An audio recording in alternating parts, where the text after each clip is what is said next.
I've been interviewed by Jeremy Minor. I've had a successful corporate career and made it to the senior level at 22 years old. I've consulted for some of the biggest companies on the planet, some of which you've heard for, some of which have been featured on Shark Tank. I recently started working with one of the biggest influencers in the entire world. Combined, he has over 80 million followers. And I didn't close this massive B2B deal by being someone I'm not. I must have cursed 20, 30 times on that call.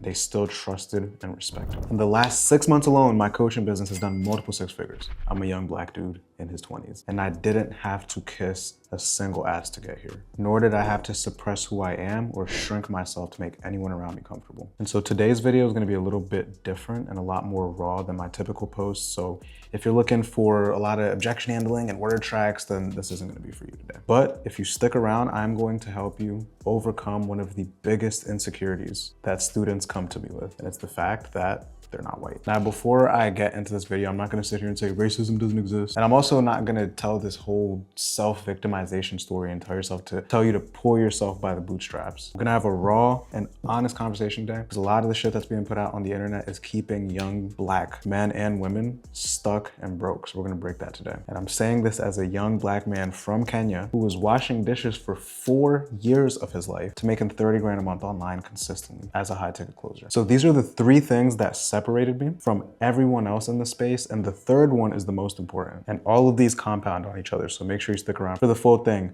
But the first one is gonna be the mindset barrier. You have to completely remove the phrase "because I'm black" from your vocabulary.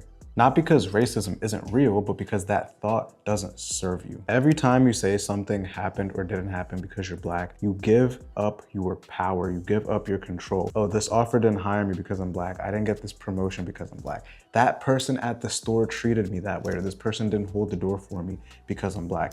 It may be fucking true, but it does not serve you to tell yourself that story. And that's something that I got out of my mind very, very early on. You're making yourself this passive character in your own story. Like you're just a fucking NPC in your own story. And when you operate that way, the energy bleeds through how you speak, how you show up. Like you're almost counting yourself out of these rooms in the first place.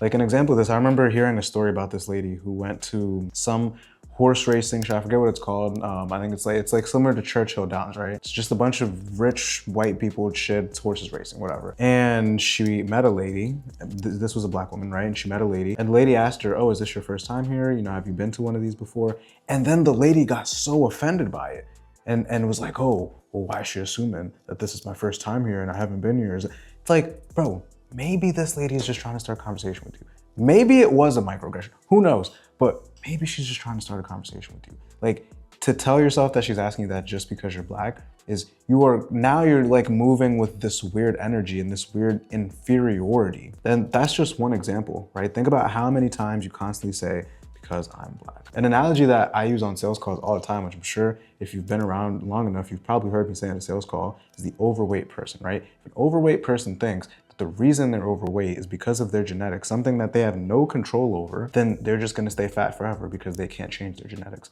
until they look at it for what it is and think, no, I eat like a fat fuck and I don't get any movement in. This is why I'm fat, and these are the things I can change. Even if the genetics thing is partially true, that person takes back their power. So that's the whole point of this first one, right? Is to take back your power. The job market has opportunity. High ticket sales has opportunity. Fuck, the dating market has opportunity. Whatever it is that you're trying to do. There are black people, men and women, who are eating well in white collar spaces. The question is whether you're gonna believe if that's available for you. It's up to you to decide that, or whether you're gonna continue spinning your wheels and telling yourself a story that keeps you stuck. The last thing I'll say about this point, I went to school with rich white kids. From there to then having a corporate career with mostly white people, it would have been easy for me to tell myself this story. It would have been easy for me to make myself feel like I don't belong, but I chose to not tell myself that story. Let's move on to number 2. Number 2 is showing up like someone who takes themselves seriously. And this is not about becoming someone you're not. It's not about talking white.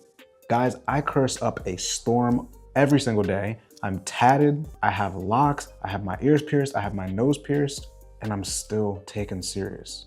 There's a difference between being yourself and being sloppy with yourself. Your appearance matters. Like if you have locks, getting your retwists, right? Staying on top of your shape ups. I've probably coached more YNs in this space than anyone else. I am the head YN coach in high ticket sales. I've gotten more young niggas rich than any other sales coach. And this is something I tell all the little bros. For example, I have a closer who was trying to get on a new role. So he was recording a loom. And in this loom, he looked like J. Cole. His shirt was like super loose. His hair was not done. He had no shape up. And I was like, bro, do not send this to anybody because they are not going to take you serious. You don't look like you take yourself serious. Again, you look like J. Cole, you look like T.I. These things are small, but they send a signal of I take myself serious or I don't take myself serious, right? Staying in shape. This is for really any race, but if someone can look at you and very clearly tell that you take care of yourself, no matter what race you are, they are going to take you serious because you look like you take yourself serious. Showing up on time, right? Like this is, at this point, it's common fucking sense, but no CP time, right? Actually getting there the time that you agree that you're gonna be there and consistently doing that. This is something that I still kind of fuck up on sometimes, okay? I be on colored people, I be on African time, all right? I'm not gonna lie. But that is another big thing, is as much as you can be on time, especially if it's a first impression. If it's a first impression, I'm always on time. But respecting time is important, it's huge, right? The way that you speak matters. And again, I wanna make it clear, I'm not saying that you need to speak white, but guys, leave the niggatry at home. You don't wanna speak on an interview or on a sales call like you're talking to your fucking boy. The way that you can communicate and articulate yourself says a lot about you when someone is reading you. And if you can't clearly articulate yourself without using a bunch of niggatry, you're not gonna be taken serious. I'm only telling y'all this because I care and because most other people will not tell you that. The skill here is being able to adapt to high-level environments without losing who you are. Cool, now let's jump into number 3. Number 3 is, like I said in the beginning of the video, gonna be probably the most important one out of all of these. But before we get into number 3, let's talk about Robert, okay? Robert came to me making around 5 to 6 grand a month, and last month just hit his first 14K month, made 14.2K. Robert is also a young black man who's like 24, he lives in South Carolina, and he stopped telling himself these stories that he was holding on to. He stopped getting frustrated on his calls. And on top of all of that, he had myself and my team to lead and guide him and review his calls and tell him where he could do better and role play with him and get him that consistent feedback to now he's making life-changing money. So I still have a few more slots for one-on-one coaching. If you are a sales rep on an offer or you are looking to get placed on an offer, but to be clear, you've sold before, you're not like, what is high ticket sales? You are at least familiar with the concept and now you're ready to get placed on a role. Hit the link down below. I will help you get placed on a high OTE offer and also equip you with the skill set to be able to perform on that offer. But let's keep going. So number 3 is to grow faster than everyone around you. And I mean actually investing into your growth, not just consuming a bunch of free content and like jerking yourself off to books and shit. You have to be proactive into taking your skill set into your own hands. And if you're only growing at the rate that your employer is developing you, then you're on their timeline, which is comfortable, predictable, and easy to replace. Before high ticket, when I was in corporate, I went from entry level to senior in like 13 months. Whereas that trajectory typically would take people like 7 to 8 years. Most people I was working with were in their 30s. I was 22 years old. It's because when their day would end at 5, mine wouldn't. I was constantly reinvesting into courses, into mentors, learning new strategies, bringing new ideas. And I was growing on my pace, not at the pace that they wanted me to grow at. Same with high ticket. On the offers that I've sold on, I have consistently been a top performing rep and one of the only black dudes on the team. This is what MLK died for. But mediocre reps will look at, oh, I'm getting training for my job, I have my manager, and then not take it into their own hands and wonder why you stay stuck. And I'm not gonna lie, if you come from a Black American or an African household, you probably have absorbed some pretty fucked up beliefs about money and around investing into yourself and around getting help. That's a separate video for another day. But what I will say is the people who are further ahead of you are buying proximity to the right people. They're compressing years of trial and error into months. Most people won't do this though, right? You niggas start making a little bit of money and you want to put it in all the wrong places. Look, don't get me wrong. I love the trips.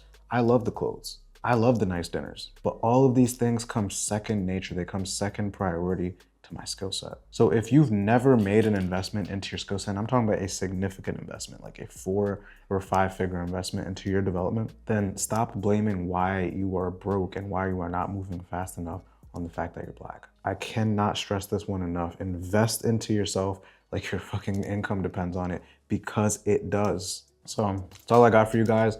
I know someone's watching this on the other side and thinking, I have long hair, I have tats, I have my ears pierced or maybe my nose pierced, and I feel like I'm not being taken in these spaces. So hopefully after listening to today's videos, you know exactly why. So again, if you want to stop piecing all these things together, you want to work with someone who's been there and done that, and you want to either get placed on a high OT offer, or if you're already on a good offer, get the skill set to be able to sustain and last on that offer, just hit that first link in the description. You're gonna speak directly to me or my team, and we're gonna figure out a win-win to be able to get you right. As always, guys, make sure you like, comment, and subscribe. I'll see you in the next one. Peace.